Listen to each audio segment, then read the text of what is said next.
Hello student, मैं विष्णु दिवाकर। आज की वीडियो में हम बात करने वाले हैं NIOS के जो स्टूडेंट हैं 10th क्लास के, उनके हिंदी के पेपर के बारे में। तो स्टूडेंट, मैं आपको बता दूं, जैसा कि आप सभी जानते हो, अगर नहीं भी पता तो आप सुन लीजिए कि 9th और 10th यानी कि जो बच्चा 10th में है NIOS से, उस बच्चे को 9th का भी सिलेबस पढ़ना होगा। ठीक है।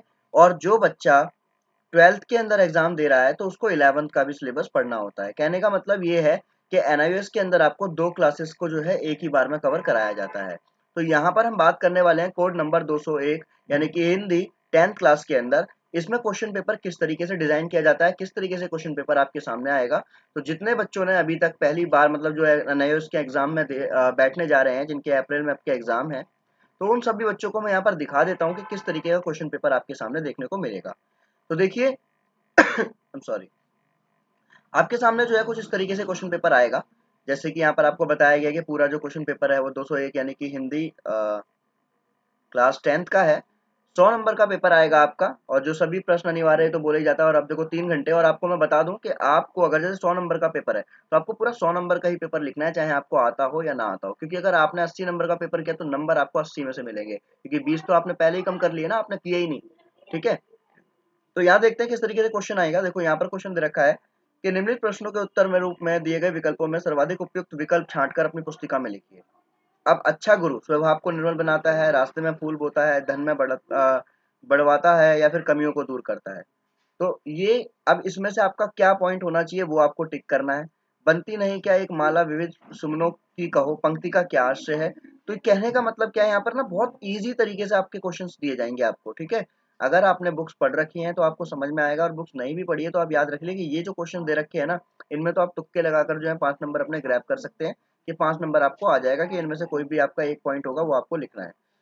आगे यहाँ पर कुछ इस तरीके से जो 5 क्वेश्चन आप कर लेंगे तो उसके बाद में आपको 6 नंबर का एक क्वेश्चन देखने को मिलेगा, जिसमें आपको क्या बोला जाएगा, आपको बोला जाएगा कि निम्नलिखित प्रश्नों के उत्तर 15 से 20 शब्दों में लिखिए।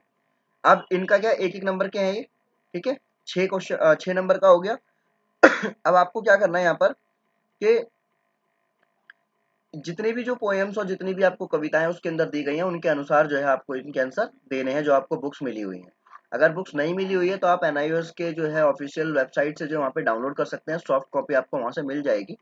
और अगर आपको इनमें से किसी स्टोरी के बारे में जानना है, आप चाहते हैं कि भाई हम जो है यूट्यूब पर वॉच कर लें और हमारे को अच्छी तरीके से समझ में आ जाए, तो आप मुझे कमेंट सेक्शन में बताइए कौन से चैप्टर की और कौन से लेसन की वीडियो चाहिए आपको, मैं आपको बनाकर प्रोवाइड करा दूंगा। तो एक क्वेश्चन आपका ऐसा आएगा। उसके बाद में आपके यहाँ पर कुछ क्वेश्चन आएंगे काव्य सौंदर्य। ठीक है। काव्यांश लिखना है, काव्य सौंदर्य करना है। तो ये आपका यहाँ पर जो है किस पार्ट से लिया गया है, क्या लिया गया है, तो इस तरीके का क्वेश्चन आएगा। फिर जो आपका थोड़े से लॉन्ग क्वेश्चन हो जाएंगे 2 नंबर के। तो 3 क्वेश्चन आपको करने हैं यहाँ पर, कि बहादुर वाली जो कहानी है उसके अंदर से आपको आदर भाव बताना है। बीती बिवारी जगीरी कविता के अभाव पर राग का अर्थ बताइए। तो ये सब आपके स्टोरीज दे रखी हैं, ये आपको इसमें से लिख के बतानी है। ठीक है। फिर 3 नंबर में आपको एक ऐसे क्वेश्चन दिया जाएगा कि आपके जीवन में आपको अपने लक्ष्य तक पहुंचने के लिए कौन प्रेरणा दे रहा है। तो ये वैल्यू बेस्ड क्वेश्चन है। अब वैल्यू बेस्ड क्वेश्चन में क्या होता है बच्चों, इनमें आपके पूरे नंबर आने की संभावना होती है, फुल मार्क्स। क्योंकि ये वैल्यू बेस्ड है, आपसे पूछा जा रहा है ना कि आप अपने जीवन में आपको अपने लक्ष्य तक पहुंचने के लिए कौन प्रेरणा देता है। ठीक है। तो इसके विषय में लिखना है तो आप अपने पेरेंट्स का नाम लिख सकते हैं कि जी मेरे पिता को देखकर मुझे ऐसा लगता है ना, या वो मुझे अपने लक्ष्य पे पहुंचने के लिए प्रेरणा देते हैं। मम्मी जी हैं, या कोई टीचर है, या कोई दोस्त है, ये सब है ना। बूढ़ी पृथ्वी का दुख कविता में मानकीकरण किस प्रकार से, तो यहाँ पर ये तो दे रखा है। अब जो है आपको, तो इस तरीके से आपके जो है यहाँ पर 3 नंबर आ जाएंगे। और उसके बाद अगर हम बात करें तो देखो आगे आपको जो 1 नंबर के वही 6 क्वेश्चन, फिर दोबारा इनमें से आपको जो है वही ऑप्शन में से कोई भी एक ऑप्शन आपको टिक करना है। तो अगर आप आंख बंद करके तुक्का मार के भी कुछ करेंगे तो हो सकता है कि आपको 6 में से 3 या 4 नंबर तो मिल ही जाएंगे। फिर उसके बाद में यहाँ पर बताया गया है कि जो एक बहादुर कहानी है, अंधेरी नगरी है, तो ये जो कहानियां हैं, जितनी भी स्टोरीज हैं, ये एक एक नंबर के क्वेश्चन है, 7 क्वेश्चन है, इसमें से आपको आंसर देना है। ठीक है। इसमें से भी आपको कुछ ना कुछ तो देखो आप पढ़ ही लोगे, और उसमें से आपको आंसर दे देना है। फिर आपको 1 नंबर, 2 नंबर, 2 नंबर, यानी कि पहले आपको इसका 1 नंबर में देखो उपयुक्त गद्यांश किस पाठ से लिया गया है, उसके लेखक कौन है, 1 नंबर का हो गया। फिर इस गद्यांश की भाषा शैली क्या है, ये 2 नंबर में। और लेखक के लिए कौन सा अनुभव चमत्कारी है, 2 नंबर में। तो ये तो अगर आपने बुक नहीं भी पढ़ी है तो आप इसे पढ़ोगे ऊपर से, और थोड़ा बहुत बना बनाकर आप जो भी लिखोगे तो भी आपको इसमें 5 नंबर पूरे मिल जाएंगे। ठीक है। उसके बाद में आपका यहाँ पर क्या है, देखो यहाँ पर यहाँ जरूर देखना, 2 2 2 यानी कि सबके 2 2 नंबर में बोल रखा है यहाँ पर, है ना। कि निबंध लेखन का अभ्यास कहाँ से काम आता है, अंधेर नगरी नाटक क्यों लिखा गया है, नाखून क्यों बढ़ते हैं। तो ये कहने का मतलब क्या है कि इनमें से आपको जो है 2 2 2 नंबर के पूरे के पूरे 4 क्वेश्चन यहाँ पर आपको अटेम्प्ट करना है, ये भी आपका पेपर अच्छी तरीके से हो जाएगा यहाँ से। उसके बाद में आपके पास में आएगा 3-3 नंबर के 3 क्वेश्चन, 3 तिया 9।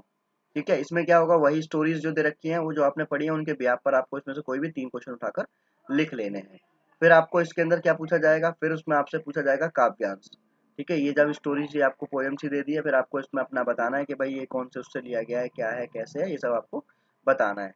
ठीक है, और उसके बाद में आपको फाइनली यहाँ पर 1 नंबर के फिर ऐसी कोई क्वेश्चंस मिलेंगे जिसमें आपको जो है जैसा यहाँ पर दिया गया है उनको आपको देखकर इसमें, जैसे यहाँ पर पहला क्वेश्चन दे रखा है जो ग्रामर से आपका, कि किसी एक समस्त पद का विग्रह करते हुए समास का नाम लिखिए, इसमें से संधि विच्छेद कीजिए इनको। तो ये सब चीजें आपको यहाँ पर प्रत्यय और उपसर्ग लगाने के लिए यहाँ पर मतलब ये सब चीजें बोली जाएगी आपको जो ग्रामर पोर्शन में से, ये जो आपको आराम से कर लीजिएगा आप। ठीक है, अगर आपको फिर भी इसमें से किसी में भी डाउट है, कोई पोर्शन आपको समझ में नहीं आ रहा है और आपको लगता है कि इसमें से हमारे को वीडियो चाहिए, तो आप मुझे कमेंट बॉक्स में बता दीजिए, मैं आपको वीडियो बनाकर प्रोवाइड करा दूंगा।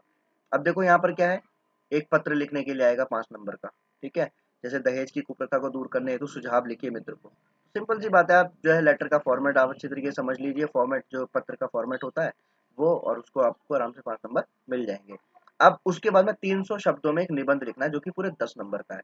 भाई इसमें तो मेरे ख्याल से आप सभी नंबर ले सकते हैं, आपकी अंडरस्टैंडिंग जो भी है वो आपको इसमें पुस्तक मेला, स्वच्छ भारत अभियान, नारी शिक्षा, परोपकार, जो भी आपको समझ में आ रहा है आप उसमें आराम से लिख लीजिए और आपका पूरा पेपर जो है कंप्लीट हो जाएगा। तो इस तरीके के कुछ क्वेश्चंस आपको जो देखने को मिलेंगे और ये बार बार रिपीट भी होते हैं। ठीक है, तो ये एनआईओएस का क्लास 10 का आपका क्वेश्चन पेपर था। आई होप आपको जो है थोड़ा बहुत समझ में आया होगा, और आगे की जानकारी के लिए बने रहिए हमारे साथ। Thanks for watching.